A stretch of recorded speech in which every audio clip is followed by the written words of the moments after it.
The cold wind howled through the pines as Amanda hugged her coat tighter. She had agreed to spend the weekend at the old family cabin with her best friends, Sarah and Ethan, to escape the stresses of city life. Little did they know, the cabin held secrets older than the trees themselves. Night fell quickly, and as the fireplace crackled, the trio sat exchanging ghost stories. Ethan, always the skeptic, scoffed at every tale. "Come on, ghosts aren't real," he declared. "I dare any spirit to show itself tonight." Sarah's eyes widened. "Don't tempt fate, Ethan," she warned. Hours passed and yawns grew abundant. They retreated to their respective rooms. Amanda to the master bedroom, Ethan to the loft, and Sarah to the guest room. As Amanda slipped into sleep, a faint whisper tugged her back to consciousness. She strained her ears, trying to catch the words. It was as if someone was murmuring just outside the window. Startled, she sat up, glancing around the dimly lit room.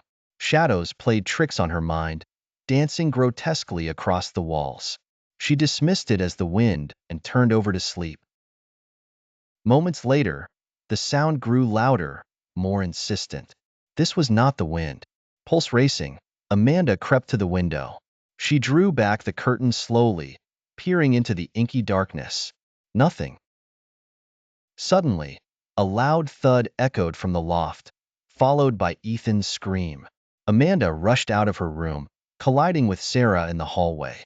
"What was that?" Sarah whimpered. They found Ethan standing in the middle of the loft, wide-eyed and trembling. "It was right there," he stammered. "A figure, a woman. She whispered my name and then vanished." Sarah's face went pale. "The legend," she whispered. "This land once belonged to a widow who lost her husband in the war. They say her spirit roams these woods, searching for him." Determined to uncover the truth, they decided to investigate. Armed with flashlights and a renewed sense of bravery, they stepped into the cold night. The forest seemed alive, every rustle and snap amplifying their fears. Minutes turned into an hour with no sign of the specter. Just as they began to doubt Ethan's claim, a soft cry echoed through the trees. Amanda's heart pounded in her chest. Slowly, they followed the sound to a clearing. There, bathed in the moonlight, stood a translucent figure of a woman in old-fashioned attire. Her eyes were voids, her expression mournful. "Help me," she whispered. She reached out, and a sudden wind extinguished their flashlights. In the ensuing darkness, Amanda felt icy fingers brush her arm. Panic set in, and they stumbled back toward the cabin. Locked and breathless, they huddled in the living room, too terrified to speak. The whispering grew louder, surrounding them. The fireplace flickered erratically.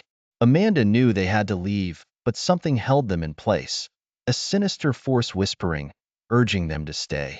The night stretched on, filled with whispers and shadows. By dawn, they were exhausted but alive. They packed hurriedly and left the cabin, vowing never to return. Yet, as they drove away, Amanda glanced back and saw the figure standing at the edge of the pines, watching, waiting. The whisper followed her home, a chilling reminder that some secrets should never be uncovered.